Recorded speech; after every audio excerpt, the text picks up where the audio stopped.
SG movies. അതെ, SG movies കുറേ വർക്കുകൾ അതിനകത്ത് SG മൂവീസിൻ്റെ ബാനറിൽ വരുന്ന കണ്ടു.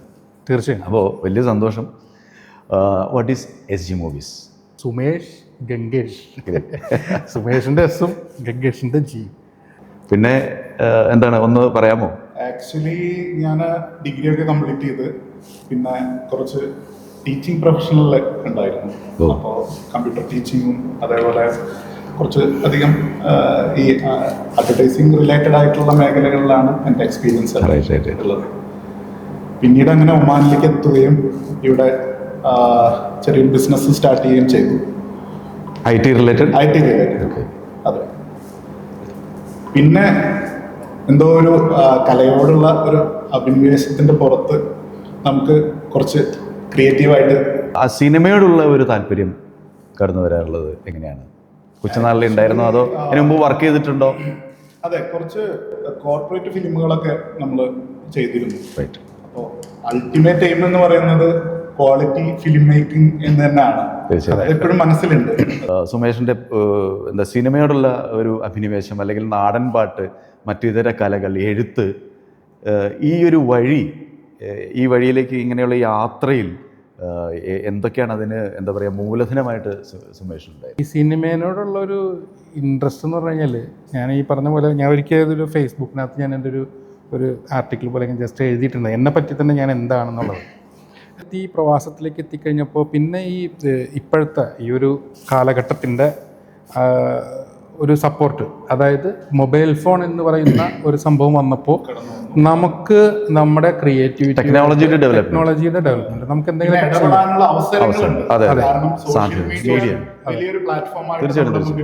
സോഷ്യൽ മീഡിയയിൽ കൂടി തന്നെ ഈ രംഗത്തേക്ക് കടന്നു വരുന്ന ധാരാളം പ്രതിഭാധനന്മാരുണ്ട് അല്ലേ? ധാരാളം അതിരുകൾ. അപ്പൊ ഞങ്ങളെല്ലാവരും അതിരിലേക്ക് കണ്ണുനട്ടിരിക്കുകയാണ്. അത് പ്രതീക്ഷിച്ചിരിക്കുകയാണ്. പ്രേക്ഷകരായിട്ടുള്ള ഞങ്ങളെല്ലാവരും ആ അതിരുകളിലേക്ക് ഞങ്ങൾ കണ്ണുനട്ടിരിക്കുകയാണ്. എന്താണ് അതിരുകൾ? നായകൻ എന്റെ തൊട്ടപ്പുറത്തിരിക്കുന്നുണ്ട്. ഞാൻ ഇനിയൊരു നമ്മുടെ നായിക നമുക്ക് ക്ഷണിക്കാം അല്ലേ? നായിക അല്ലേ? നായിക മറ്റാരുമല്ല, ശ്രീമതി ശ്രീലക്ഷ്മി. ശ്രീലക്ഷ്മി പ്ലീസ്. വരൂ. Hi please. ശ്രീലക്ഷ്മിയുടെ ഒരു എന്താ പറയുക പാത്ര സവിശേഷത കൊണ്ട്, അതായത് കഥാപാത്ര സവിശേഷത കൊണ്ട് ഇതിനോടകം തന്നെ അടയാളപ്പെടുത്തി കഴിഞ്ഞു. കേജ്, ഷാജി കാലാണ്ടിയിലും സുനിൽ സാബിത്തും ചെയ്ത കേജ് നാടകത്തിലൂടെ അല്ലേ? അതിനുശേഷം ഇപ്പോൾ കറുത്ത മണ്ണിൻ്റെ മക്കൾ. അങ്ങനെ നാടകരംഗത്തുള്ള പ്രവർത്തനം, വിദ്യാഭ്യാസം ഒന്ന് പ്രേക്ഷകർക്കൊന്ന്. ഞാൻ BA ചെയ്തത് കാലടി ശ്രീ ശങ്കരാചാര്യ സംസ്കൃത സർവകലാശാലയിലാണ്. തുടർന്ന് പിന്നെ ചെയ്തത് MA ഭരതനാട്യം. അത് ചെയ്തത് ഹൈദരാബാദ് സെൻട്രൽ യൂണിവേഴ്സിറ്റി എന്നാണ്. വളരെ യാദൃശ്ചികമായിട്ട് തന്നെയാണ് ഞാൻ മസ്കറ്റിലേക്ക് എത്തിപ്പെടുന്നത്. ഒരുപാട് ഈ പറഞ്ഞ പോലെ കലയിൽ നിന്ന് പ്രവർത്തിച്ചിരുന്ന സമയത്താണ് ഞാൻ മസ്കറ്റിലേക്ക് വരുന്നത്. അപ്പം ഒരുപാട് ആഗ്രഹത്തോടു കൂടി തന്നെയാണ് മസ്കറ്റിലെത്തിയത്. എനിക്ക് പറയുകയാണെങ്കിൽ മസ്കറ്റ് ആണ് ശരിക്കും പറഞ്ഞാൽ എന്നെ അഭിനയത്തിൻ്റെ ഒരു മേഖലയിലേക്ക് എന്നെ ഇതാക്കിയത്. ആദ്യം ചെയ്തത് ദി കേജ്, വേറൊരു അനുഭവം തന്നെയായിരുന്നു. അതെ, വളരെ എല്ലാ ഇതും വളരെ അതെ, അതും ഈ പറയണ പോലെ നല്ലൊരു ക്യാരക്ടർ തന്നെ എനിക്ക് കിട്ടിയത്. അപ്പോൾ അത് ഭാഗ്യം. അപ്പോൾ അതിരുകളിലേക്ക് കണ്ണുനട്ടിരിക്കുകയാണ്. അപ്പോൾ പ്രേക്ഷകരുടെ അഭിപ്രായങ്ങൾ അറിയാനായിട്ട് നമ്മൾ കാതും കണ്ണും കൂർപ്പിച്ചിരിക്കുകയാണല്ലേ? അതിലേക്ക് വരാം. അതിന് മുമ്പായിട്ട് ബെസ്റ്റ് വിഷസ് അതിരുകൾ. ഓക്കെ, സിബി പറയൂ. ഇതിൻ്റെ ഒരു പ്രൊഫൈൽ പറയുവാണെങ്കിൽ, ഞാൻ വിഷ്വൽ മീഡിയ കമ്മ്യൂണിക്കേഷൻ പഠിച്ചു. അതിനുശേഷം കുറച്ച് ടെലിവിഷൻ പ്രോഗ്രാമുകൾ, പിന്നെ അതുപോലെ തന്നെ സൂര്യ പീറ്റർ എന്ന് പറഞ്ഞൊരു ക്യാമറമാൻ്റെ അസിസ്റ്റൻ്റായിട്ട് കുറച്ച് നാൾ പ്രവർത്തിച്ച എക്സ്പീരിയൻസ് ഉണ്ട്. നാട്ടിൽ അങ്ങനെ പ്രവർത്തനം കഴിഞ്ഞിട്ടാണ് നമ്മൾ ഗൾഫിലേക്ക് എത്തുന്നത്. ഗൾഫിലേക്ക് എത്തിയതിന് ശേഷം ഞാൻ ഇപ്പോൾ ഗംഗേഷിനെ അന്ന് മുതൽ നമ്മൾ പരിചയമുണ്ട്, വന്ന കാലം മുതൽ. അപ്പോൾ അന്ന് ഞങ്ങൾ വന്ന കാലത്ത് തന്നെ ഞങ്ങളിവിടെ കോർപ്പറേറ്റ് ഫിലിമുകൾ, കമ്പനികൾ വളരെ അപൂർവമായിട്ട് ചെയ്തിരുന്നത്. അന്ന് UAE നിന്നൊക്കെയുള്ള കമ്പനികൾ വന്നിട്ടാണ് ഇവിടെ ചെയ്തിരുന്നത്. ആ സമയത്തൊക്കെ ഞങ്ങൾ കമ്പനികളുടെ കോർപ്പറേറ്റ് ഫിലിമുകളൊക്കെ ചെയ്യും. അച്ഛനൊക്കെ കുറച്ച് ഇടവേളയിലാണ് മരിച്ചത്. അപ്പം ഞാനിങ്ങനെ എന്ത് ചെയ്യണം എന്നുള്ള ഷൂട്ടൊക്കെ ചെയ്യുന്ന സമയത്താണ് ഗംഗേഷ് എന്നെ വിളിക്കുന്നത്, ഇങ്ങോട്ട് പോകാമെന്ന് പറഞ്ഞു. അപ്പം ഞാൻ പറഞ്ഞു ഞാനില്ല എന്നൊക്കെ പറഞ്ഞു. അപ്പോൾ ഇവനെന്താ പറഞ്ഞു, ഞാൻ പിന്നെ സംസാരിച്ച് പറഞ്ഞു ഇവരോട് ഞാൻ ടിക്കറ്റ് എടുത്താൽ ഞാൻ വരാമെന്ന് പറഞ്ഞു. ഞാനിങ്ങനെ പറയും, വാട്സപ്പിൽ നോക്കണമെങ്കിൽ ടിക്കറ്റ് വന്നു കഴിഞ്ഞു. എൻ്റെ പാസ്പോർട്ടിൻ്റെ കോപ്പി അവൻ്റെ ഓൾറെഡി ഉണ്ട്.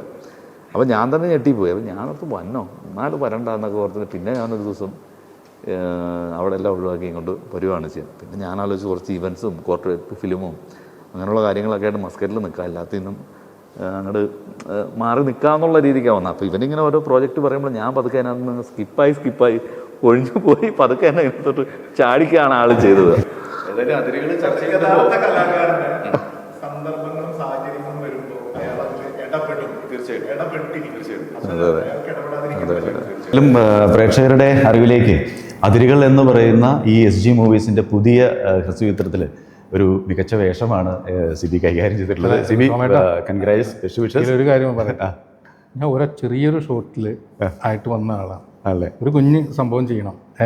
ഇദ്ദേഹം പറഞ്ഞ് നമ്മുടെ കൂടെ നമുക്ക് വേണ്ടപ്പെട്ടൊരു കൂട്ടുകാരൻ വരുന്നുണ്ട്, അപ്പം പുള്ളിയും നമുക്ക് വേണ്ടിയിട്ട് സപ്പോർട്ടാണ്. ഓക്കെ, വരട്ടെ. അപ്പോൾ ഏതായാലും വലിയ ടെക്നിക്കൽ വെച്ചാണ് നായകനെ, അതായത് ഈ കഥയിലെ ഒരു നായകനെ കൊണ്ടുവരുന്ന ഒരു ക്യാരക്ടർ കാണുന്നത് ഡയറക്ടർ. ആക്ച്വലി നായകനുണ്ട്, ഇതിനകത്തൊരു കഥാപാത്രം ഉണ്ട്. അപ്പോഴും നമ്മൾ പറഞ്ഞ പോലെ നായകനെ നമ്മൾ തീരുമാനിച്ച ആളിൽ നിന്നൊക്കെ മാറി. ആക്ച്വലി അതൊരു ചലഞ്ചാണ് അല്ലേ ഒരു ക്രിയേറ്റേഴ്സിനെ സംബന്ധിച്ച്. ഈ ഓരോ വർക്കുകൾ കഴിയുമ്പോഴും അടുത്ത വർക്കിലേക്ക് പോകുമ്പോൾ ഈ തോട്ട് പ്രോസസ്സും അതുപോലെ തന്നെ നമ്മൾ അടുത്ത വർക്ക് മറ്റേ വർക്കിനേക്കാൾ ഒരു പടി കൂടി മുകളിലേക്ക് ഇരിക്കണം അല്ലേ. നമ്മുടെ പരിമിതികൾ എപ്പോഴും നമുക്ക് മുന്നിൽ ഉണ്ടായിരുന്നു. കാര്യം നമ്മളൊരു ഫിലിം മേക്കിങ്ങിന് ഇറങ്ങുമ്പോൾ അല്ലെങ്കിൽ ഇത്തരം ഒരു ഇൻഡസ്ട്രിയിലേക്ക് എന്ന് പറയുന്നത്, പക്ഷെ ഇതൊരു ഇൻഡസ്ട്രിയിലേക്ക് ഇറങ്ങലായിട്ട് ഞങ്ങൾക്ക് അങ്ങനെ അല്ല. നമ്മളൊരു ഹോം മൂവി കോൺസെപ്റ്റ് ആണ് നമ്മുടെ ആക്ച്വലി നമ്മൾ ഇതുവരെ ചെയ്തിട്ടുള്ളതല്ല. അതായത് ഇൻഡസ്ട്രി ലെവലിൽ നമ്മൾ പോകാനുള്ളതല്ല. ഒരു ഹോം മൂവി, ഒരു സാധാരണ അല്ല, അകത്ത് നടക്കുന്ന. അപ്പോ അതിരുകൾ എന്ന ഈ പുതിയ ചിത്രത്തിനെ ഞങ്ങളെല്ലാവരും ആ രീതിയിൽ കണ്ടോട്ടെ. തീർച്ചയായിട്ടും അതിലൊരു ഇമോഷണൽ ആണ് തീരുമാനിക്കേണ്ടത്. കാരണം നമ്മൾ മേക്ക് ചെയ്തിട്ട് ഏത് ഒരു തീർച്ചയായിട്ടും പ്രേക്ഷകരെല്ലാവരും ആ ഒരു പ്രതീക്ഷയിൽ തന്നെയാണെന്നാണ് എൻ്റെ വിശ്വാസം. നല്ല രീതിയിൽ തന്നെ മേക്ക് ചെയ്തിട്ടുണ്ട്. പ്രത്യേകിച്ച് സുമേഷ് ചേട്ടന് പ്രത്യേകം നമ്മളൊരു ക്രൂവിനെ കൺട്രോൾ ചെയ്യാനും നല്ല ഒരു രീതിയിൽ പറഞ്ഞ് മനസ്സിലാക്കാനും ആ ഒരു ചെറിയ കാര്യങ്ങളൊക്കെ വരുമ്പോൾ സ്ക്രിപ്റ്റൊക്കെ അവിടെ ചെറിയ മാറ്റം ഒരാൾക്ക് സംസാരത്തിൻ്റെ രീതിക്ക് അനുസരിച്ച് മാറ്റാനൊക്കെ ആയിട്ടുള്ള ഒരു പക്വതയും ആ രീതിയിലുള്ള ഒരു സംസാര രീതികളൊക്കെയാണ് സുമേഷ് ചേട്ടൻ്റെ. പറ്റത്തില്ല. സന്തോഷം. ശ്രീലക്ഷ്മി, ചോദിക്കട്ടെ, ഇപ്പോൾ അതിരുകളിലേക്ക് ശ്രീലക്ഷ്മി കണ്ണും നട്ടിരിക്കുകയാണ്. അതിരുകളുടെ കഥ നമുക്ക് പിന്നീട് റിവീൽ ചെയ്യാം അല്ലേ. കഥ പ്രേക്ഷകർ കണ്ട് വിലയിരുത്തട്ടെ. എങ്ങനെയുണ്ടായിരുന്നു ഈ SG മൂവീസ് ബാനറിൽ വർക്ക് ചെയ്ത അനുഭവം? എനിക്ക് നമ്മളുടെ എല്ലാവരുടെയും ജീവിതത്തിൽ ആദ്യം നടക്കുന്ന കാര്യങ്ങൾ പ്രാധാന്യമുള്ളതായിരിക്കും. 2ഉം 3ഉം ഒക്കെ ആവർത്തിക്കപ്പെട്ടു. പക്ഷെ ആദ്യത്തെ എപ്പോഴും വളരെ സ്വീറ്റായിട്ട് തന്നെയാണ് ഓർമ്മയിലുണ്ടാവുക. SG മൂവീസ് എന്നെ സുമേഷ് ഏട്ടൻ വിളിക്കുന്നു. സുമേഷ് ഏട്ടൻ വിളിച്ചിട്ട് ഞാൻ ആദ്യമായിട്ടാണ് ആക്ച്വലി ഇവരെ കാണുന്നതും എല്ലാവരും ഈ 3 പേരെ ആദ്യമായിട്ടാണ് ഞാൻ അന്നത്തെ ദിവസം കാണുന്നത്. വിളിച്ച് ത്രെഡ് പറഞ്ഞതും എനിക്ക് ഭയങ്കര ഇഷ്ടപ്പെട്ടു. ചെയ്യാനായിട്ടൊരു സ്കോപ്പുണ്ട്. പിന്നെ പിറ്റേ ദിവസം തലേ ദിവസം വന്ന് സംസാരിച്ചു. പിറ്റേ ദിവസം നമ്മൾ ഷൂട്ടിങ് സ്റ്റാർട്ട് ചെയ്യാനുണ്ടായത്. എന്താ പറയുക, വേറൊരു എക്സ്പീരിയൻസ്. വളരെ ഇമോഷണലായിട്ട് നിന്നുകൊണ്ട് സ്ത്രീകളുടെ മാനസികാവസ്ഥ അല്ലെങ്കിൽ സ്ത്രീകൾ ഒരു വീട്ടിലുള്ള എന്തൊക്കെ അനുഭവിക്കുന്നു അതൊക്കെ ട്രെൻഡിൻ്റെ കറക്റ്റായിട്ടുള്ള കാര്യങ്ങൾ പറയുന്നില്ല, എന്നാൽ പോലും എന്നെ സംബന്ധിച്ച് ഇതൊരു ബ്ലെസ്സിങ് ആയിട്ട് കാണാനാണ് ഞാൻ ആഗ്രഹിക്കുന്നത്. ഇവരൊക്കെ വളരെ അഭിനയത്തെക്കുറിച്ച് പറയുമ്പോൾ സത്യം പറഞ്ഞു കഴിഞ്ഞാൽ അത്ര എക്സ്പീരിയൻസ് ഒന്നും എനിക്കില്ല. എന്നെ സംബന്ധിച്ച് ഇത് ആദ്യത്തെ ഷോർട്ട് മൂവി തന്നെയാണ്. അതിൽ സുമേഷ് ഏട്ടൻ എന്നെ വിളിച്ചു എന്ന് പറയുന്നതിനോട് വളരെയധികം ഗ്രേറ്റ്ഫുൾ. എല്ലാം നല്ല രീതിയിൽ നടന്നതിൻ്റെ സന്തോഷം. Very good, congrats. ഇപ്പോൾ ഈ അതിരുകൾ ഹ്രസ്വചിത്രത്തിലേക്ക് വരുമ്പോൾ ഇതിൻ്റെ മറ്റ് അണിയറ പ്രവർത്തകർ ആരൊക്കെയാണ്? അതോ വേറെ നടന്മാരുണ്ടോ? അല്ലെങ്കിൽ ഡയറക്ടറിന് നടന്മാരായിട്ട് നമ്മൾ സ്ക്രീനിൽ കാണിക്കുന്നത് ഇവർ 2 പേര് മാത്രമേ. റൈറ്റ്. പക്ഷേ കഥാപാത്രങ്ങൾ ഇതിനകത്ത് എല്ലാ കഥാപാത്രങ്ങളുണ്ട്. ആ കഥാപാത്രങ്ങൾ അവരുടെ ശബ്ദം കൊണ്ട് നമ്മുടെ മനസ്സിലേക്ക് ചേക്കേറുകയാണ്. റൈറ്റ്. ഇവിടെ ആ ശബ്ദം തന്ന് നമ്മളെ ഒരുപാട് സഹായിച്ച എൻ്റെ പ്രിയപ്പെട്ട സുഹൃത്ത് എജോ ചെറിയാൻ, അദ്ദേഹം ദുഃഖം അവിടെയാണ് മിമിക്രി ആർട്ടിസ്റ്റാണ്. കോമഡി ഷോയിലൊക്കെ ഒരുപാട് ചെയ്തതിൽ ആ വോയിസിൻ്റെ ഒരു ഡെപ്ത്, ആ വോയിസ് നമ്മളെ എത്രത്തോളം ആ ഒരു സ്റ്റോറീനെ ഹാൻഡിൽ ചെയ്യുന്നുണ്ടെന്ന് അത് നമുക്ക് പ്രേക്ഷകർക്ക് കാണുമ്പോൾ മനസ്സിലാവും. പിന്നെ എടുത്തു പറയേണ്ട ഒരു വ്യക്തിത്വം എന്ന് പറഞ്ഞു കഴിഞ്ഞാൽ ഞങ്ങൾ ജസ്റ്റ് ഒരുപാട് പേരെ അതിനകത്തൊരു കഥാപാത്രത്തിൻ്റെ വോയിസ് മോഡുലേഷൻ കിട്ടാൻ വേണ്ടിയിട്ട് ഒരുപാട് പേരെ ഞങ്ങൾ ട്രൈ ചെയ്തു. അങ്ങനെ അദ്ദേഹം നമ്മുടെ വിനോദ് എന്ന് പറയുന്ന വിനോദ് രാഘവൻ, ഇതൊരു സീനിയർ ജേർണലിസ്റ്റാണ്. ജേർണലിസ്റ്റ് ആണ് അദ്ദേഹം. ഒരുപാട് സജീവ സാന്നിധ്യം അതെ. മിക്ക മേഖലകളിലും പിന്നെ പക്ഷെ വളരെ നല്ലൊരു മനുഷ്യനാണ്, സ്കിൽഡ്. ആക്ച്വലി സുമേഷ് ചേട്ടൻ ഗംഗേഷ് വഴിയാണ് ഞാൻ പരിചയപ്പെടുന്നത്. അപ്പോൾ ഗംഗേഷ് ഈ ഒരു സബ്ജക്റ്റിനെ കുറിച്ച് ചെറുതായിട്ട് എന്നോട് പറഞ്ഞപ്പോൾ തന്നെ ഞാൻ പറഞ്ഞത് അതിനകത്ത് ഞാൻ ഒരു കാര്യം ചെയ്യാം, ഒരു ട്രാവൽ ഏജൻസി ആയിട്ട് ഫോണിൽ എന്തെങ്കിലും ഒരു കാര്യം സംസാരിക്കുന്നത് മാത്രമായിട്ട് ഒരു സബ്ജക്റ്റ് ചെയ്യാമെന്ന് പറഞ്ഞു. കാരണം വെച്ചാൽ എൻ്റെ ഫാദർ മരിച്ച അങ്ങനെ ഒരു കാര്യങ്ങളൊക്കെ ആയിട്ട് ബന്ധപ്പെട്ടാണ് ഞാൻ വന്നത്. അപ്പം ഞാനില്ലെന്ന് പറഞ്ഞാൽ അപ്പം അങ്ങനെയാണ് ഞാൻ തൊട്ട് വരുന്നത്. അപ്പോൾ ഷൂട്ട് ഇവരൊരു 11 മണിക്കാണ്, 10 മണിക്കല്ല, 10 മണിയെന്ന് പറയുന്നത്. ഞാനൊരു 10:30 11 മണിയാക്കി വന്നു. വന്നിട്ട് ഇപ്പോൾ ഷൂട്ട് തുടങ്ങിയപ്പോൾ ഞാൻ ശ്രീലക്ഷ്മിയുടെ ആക്ടിങ് കണ്ടു കഴിഞ്ഞപ്പോഴത്തേനും കരച്ചിലും ബഹളവും അവിടുത്തെ ആംബിയൻസ് ഡയറക്ടറിങ്, അതെ, ആ ഒരു ലൈറ്റും കാര്യങ്ങളും ടോട്ടലി സിബി എന്ന് പറഞ്ഞ വ്യക്തിക്ക് അവിടെ. അപ്പൊ ഇത് ഷൂട്ട് തുടങ്ങി ഞാൻ കഴിഞ്ഞപ്പോഴത്തേനും നമ്മള് ഒരു ലിഫ്റ്റിലെ ഒരു സീൻ എടുക്കണമെങ്കിൽ നമ്മള് സാധാരണ സിനിമയിൽ ഷൂട്ട് ചെയ്യുമ്പോൾ ലിഫ്റ്റ് നമ്മൾ ആർട്ടുകാരെ കൊണ്ട് ചെയ്യിച്ച് ക്യാമറയുടെ സ്പേസ് ഇടുകയാണ് ചെയ്യുന്നത്. അപ്പൊ ഞാൻ ഗംഗേഷ് നോക്കിയപ്പോൾ ഗംഗേഷ് അതിന് വേണ്ടി പ്രത്യേക ഹോൾഡറും കാര്യങ്ങളെല്ലാം സെറ്റ് ചെയ്ത് വെച്ചിട്ടുണ്ട്. അപ്പൊ ഞാൻ നോക്കിയപ്പോൾ ഇവർ എങ്ങനെ ചെയ്ത ഉദ്ദേശിച്ചത് ഇപ്പം അവർ ലിഫ്റ്റിന്റെ മുകളിൽ ഇത് ഹാങ് ചെയ്ത് ചെയ്തിട്ടാണ് വെക്കുന്നത്. ഈ കൊറിയൻ സിനിമകളിലൊക്കെ ഇങ്ങനെ കണ്ടു ഫ്രെയിമുകളൊക്കെ മലയാളത്തിൽ അങ്ങനെ വരാറില്ല. പിന്നെ വണ്ടിയിൽ ഷൂട്ട് ചെയ്യാൻ വേണ്ടിയിട്ട് ഇവൻ പ്രത്യേക ഹോൾഡറുകളൊക്കെ വണ്ടിയുടെ ഫ്രണ്ടിൽ വെച്ച് അങ്ങനെ കുറെ കാര്യങ്ങൾ. പിന്നെ ഷൂട്ട് തുടങ്ങി കഴിഞ്ഞപ്പോൾ തന്നെ ശ്രീലക്ഷ്മിയുടെ വീട്ടിലാണെങ്കിൽ ഷൂട്ട് ചെയ്യാൻ വേണ്ടി നമ്മൾ നിർമ്മിച്ച പോലെ ഒരു 10-20 വാം ലൈറ്റുകൾ, ആ വീട് കംപ്ലീറ്റ് വാം ലൈറ്റാ, ഷൂട്ടിന് വേണ്ടി മാത്രം. കർട്ടൻ ഉൾപ്പെടെ വാം ലൈറ്റ് കിടക്കുക. അത് പർപ്പസ്ലി എങ്ങനെ സംഭവിച്ചെന്ന് എനിക്കറിയില്ല. അത് അങ്ങനെ ലൈറ്റ്. അപ്പൊ ഞാൻ തന്നെ ഞെട്ടിപ്പോ ഇതെന്തോടാ ഇങ്ങനെ ഒന്ന് ആലോചിച്ചു പോയി. ഒരു 4000 കെൽവിൻ ക്യാമറ ഇടുവാണ് പക്ക, അത് അവിടെ തന്നെ ഷൂട്ട് ചെയ്ത് പോയാൽ മതി, ആ രീതിക്കുള്ള ലൈറ്റ്. പിന്നെ ശ്രീലക്ഷ്മിയാണ് നല്ല അസാധ്യമായിട്ട് നന്നായിട്ട് അഭിനയിച്ചിട്ടുണ്ട്. അപ്പൊ അതൊക്കെ നമുക്ക് വളരെ നല്ല അതിന്റെ റിസൾട്ട് ഉണ്ടാവും തീർച്ചയായിട്ടും. പറയൂ.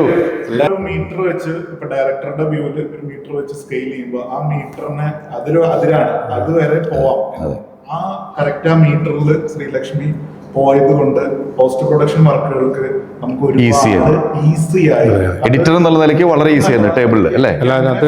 ബിക്കോസ് അല്ലെങ്കിൽ നമ്മൾ ഒരുപാട് ടേക്ക് പോയി, ഒരുപാട് നമുക്ക് കുറെ ഫില്ലർ ഷോട്ട്സ് ഒക്കെ ഇട്ട് ഒരുപാട്. അപ്പൊ അങ്ങനെയുള്ള കാര്യങ്ങളൊക്കെ ആ മീറ്റർ കറക്റ്റ് ആയതുകൊണ്ട് നമുക്ക് മേക്കിങ്ങും കുറെ ഈസിയാണ്. ഇനി ഞാൻ ഈ ചിത്രങ്ങളുടെ ബാക്ക്ഗ്രൗണ്ട് സ്കോറും ഗംഗേഷാണ് ചെയ്യുന്നത്. ആ ഒരു മ്യൂസിക് സെൻസ് അല്ലെങ്കിൽ മ്യൂസിക്കിനോട് താല്പര്യം, ആ ഒരു ഇത് ഒന്ന് പറയാമോ? സിനിമകൾ കാണുമ്പോൾ കിട്ടുന്ന ആ ഒരു ബീറ്റ് അല്ലെങ്കിൽ ആ ഒരു ആരവം, അത് നമുക്ക് എപ്പോഴും ഇപ്പൊ ഈ പറഞ്ഞ പോലെ കൊറിയൻ മൂവികളൊക്കെ നമ്മൾ എടുത്ത് കാണുമ്പോൾ ചിലതിൽ ഡയലോഗേ കാണത്തില്ല, ആ മ്യൂസിക്കാണ് നമ്മളതിനെ ആ സിനിമയുടെ യാത്രകളിലൂടെ. അത് ഈ ഇറാനി മൂവി ഉണ്ട്, ബറാദ് എന്ന് പറഞ്ഞ സിനിമയുണ്ട്, അതുപോലെ തന്നെ സ്പാരോസ് ഓഫ് സോങ്സ് എന്ന് പറഞ്ഞ സിനിമ. നമ്മള് അതൊക്കെ എന്ത് ബ്രില്യൻ്റ് ആയിട്ടാണ് എൻ്റെ വർക്ക്. അത്തരം സിനിമകളാണ് നമ്മൾ നോക്കിക്കാണുകയും അത് സിനിമാ മോഹത്തിന്റെ ഭാഗമായിട്ട് നമ്മൾ ചെയ്യുന്ന സിനിമയിൽ നമുക്ക് സിറ്റുവേഷണലി നമുക്ക് അപ്ലൈ ചെയ്യാൻ പറ്റുന്ന നമ്മുടേതെന്ന് തോന്നുന്ന മ്യൂസിക്, നമുക്ക് വെസ്റ്റേണോ അതല്ലെങ്കിൽ മറ്റേതെങ്കിലും ലെവലിൽ പിടിക്കാൻ പറ്റില്ല, നമ്മുടേതെന്ന് തോന്നുന്ന മ്യൂസിക്കും ആയിരിക്കണം, എങ്കിലേ ആ സിനിമയോട് നമുക്കൊരു കണക്റ്റ് ആവുള്ളൂ. ഈ സീൻ പോകുമ്പോൾ മൂപ്പര് എവിടെയിരുന്ന് ആ ഒരു ട്യൂൺ മൂപ്പരുടെ ഉള്ളിൽ നിന്ന് വന്നിട്ട് അതും ഇതുമായിട്ട് കംപ്ലീറ്റ്ലി സിങ്ക് ചെയ്ത് പോവാണ്. അത് ടാലന്റ് ആണ്. വൈഭവം എന്ന് പറയും. അതായത് ഒരു മനുഷ്യന്റെ ഉള്ളിലുള്ള ഒരു എന്താ പറയാ താല്പര്യത്തിനപ്പുറത്ത്. പ്രിയമുള്ള പ്രേക്ഷകരെ, SG മൂവീസിന്റെ 3ാമത് സംരംഭമാണ് അതിരുകൾ. ഈ വരുന്ന ദിവസങ്ങളിൽ അത് പ്രേക്ഷകരിലേക്ക് എത്തുകയാണ്, നമ്മുടെ മുന്നിലേക്ക് എത്തുകയാണ്. നമുക്കത് കാണാം, വിലയിരുത്താം, അഭിപ്രായങ്ങളും രേഖപ്പെടുത്താം.